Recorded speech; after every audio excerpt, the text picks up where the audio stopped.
My name is Krystal. I'm here at Pretty Horses Rescue, and we just got 2 new rescues in. We very commonly get asked how do we end up with our rescues, and the most common reason why we end up with horses here on the ranch is many are headed to slaughter. So we got a phone call about some horses that were headed into slaughter.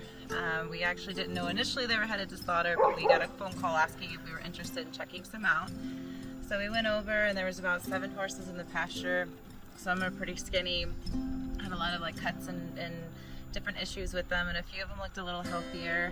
It's always a very, very difficult decision to make, but financially the rescue is able to purchase 2 of the horses. We do have to purchase them, and so we were able to have a fundraiser a few weeks ago. We had some funds in the reserve, so we got 2 young colts. Not exactly sure their age yet. Our vet has not been out. But we were able to rescue them, and they were brought here about 2 days ago.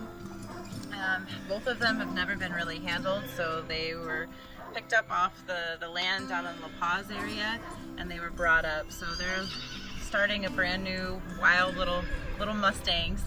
So we thought it'd be really fun to kind of show you how we start with our introduction to these horses. Some of you guys have seen Fawn, who had a similar introduction with not being raised around people. We do not have names for our boys yet. We will be doing a fundraiser for them to help raise money that will be needed to take care of their vet care. One of them needs to be castrated, they need to be dewormed, they need a bunch of different stuff. So we'll be auctioning off the opportunity to name them, as well as opportunities to come out and work with myself and working with them. We're going to be doing a 90-day training program with them to help gentle them and go through just different building exercises of their confidence and their knowledge and different stuff. And at the end of the 90 days, we're going to be auctioning them off. You have to submit an application and get approval by our board here. So we're excited to give these guys an opportunity. We're hoping that we'll be able to create some very confident, happy, healthy horses that will go on to make a perfect, horse companion for somebody out there. So this little guy I'll be working with, I did about an hour round pen at Liberty with him this morning.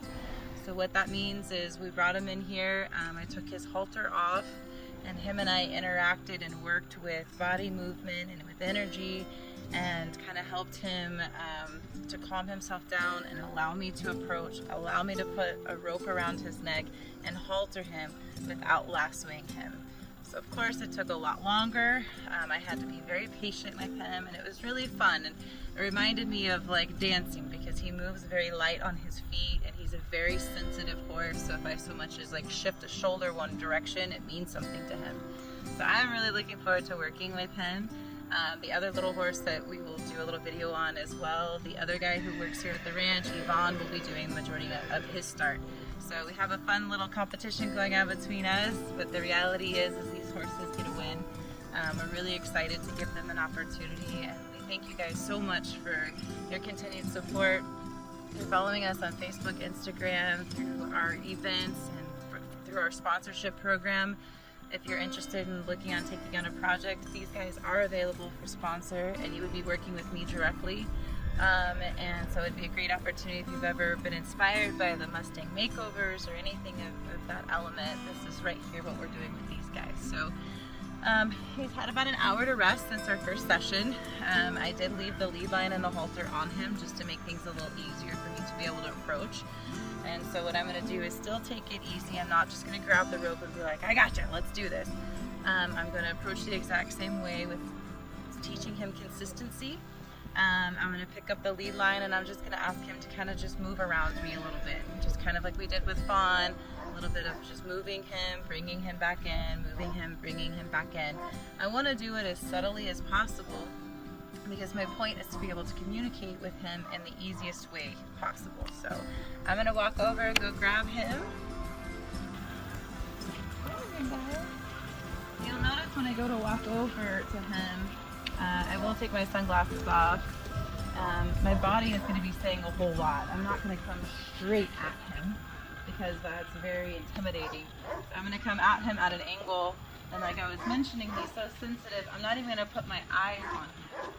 So everything I'm going to do is going to be at an angle with him. him and zero expectations of myself.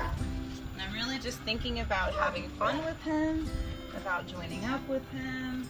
It's like, hey buddy, like, I'm gonna be your friend. We're gonna get through this.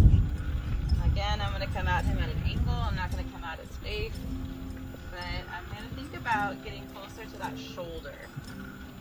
He backs up. I'm just gonna kind of step with him. You know, I am talking because I'm explaining this to you. But if I was not here doing a video, I wouldn't be talking.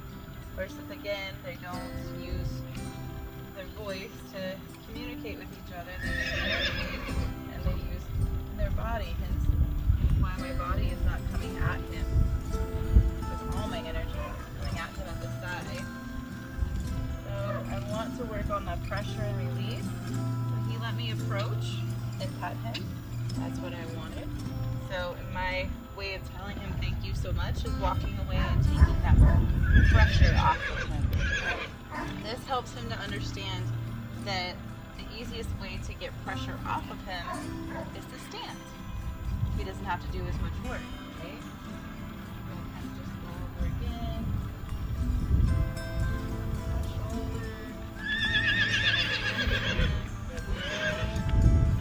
And I really hate to do this because we're making such great progress, but I'd really like to make the point of how our body and the way we present really makes a difference to the horse.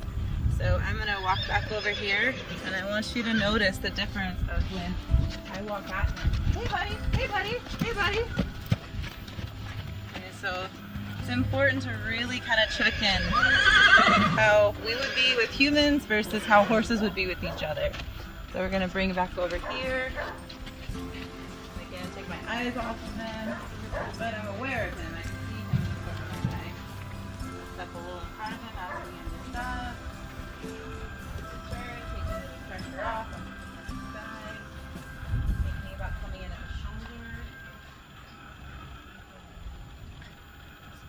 You just freaked me out, you crazy lady.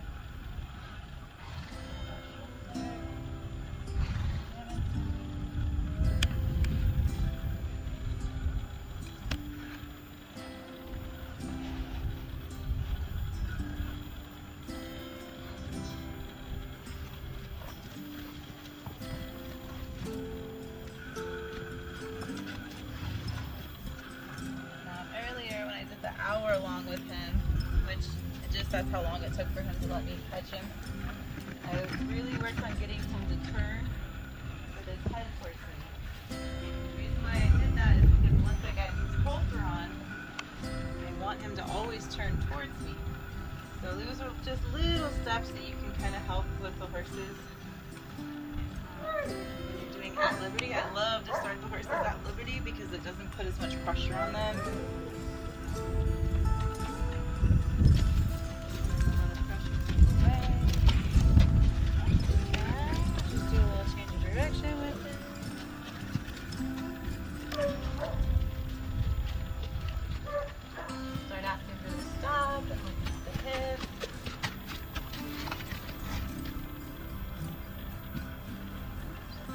Think about it for a second. He's a really cute little guy. He's probably around 4 to 5 years old. He's never been around humans, so everything is very new to him. But it looks like he's going to be a pretty willing little partner.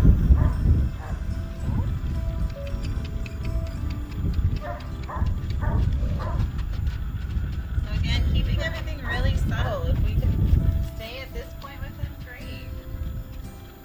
That'd be a fun little horse. He's a good moving little horse. Right there, he already understood. And I was going to ask him to move over. Good. He likes to trot. And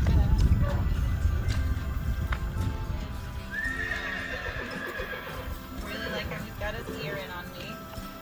I like him. He's got his eyes on me. That's when he's paying attention. Some lick and chewing right there. That's really good. And you can see he's still pretty tense.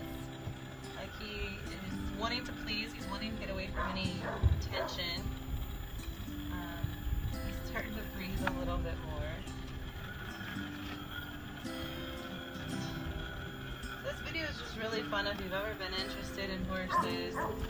When you take a horse of this age that's been completely on his own, and you can really see just how trusting these horses can become.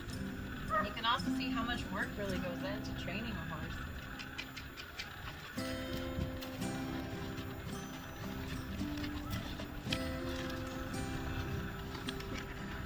Sometimes it's very common for people to say, well, if the horse was headed to slaughter, what's wrong with it? Or there might be a reason why, or there should be a reason why.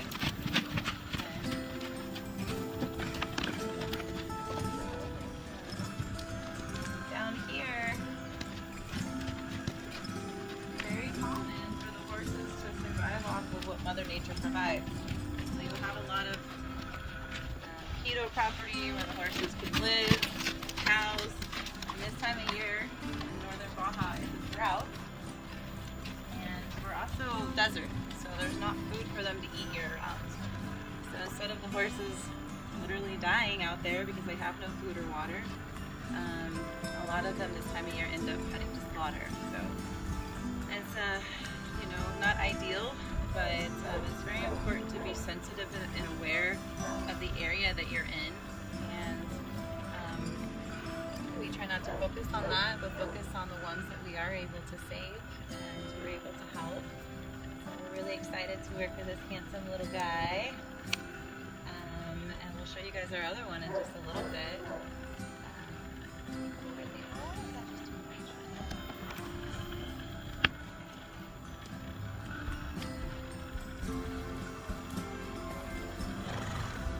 Important not to get my own expectations ahead of his. Be sensitive to what he's comfortable with. He's really given a lot today. I'm really, really proud of him.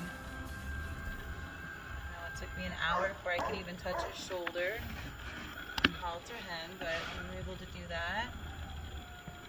Now just let me pet him on both sides.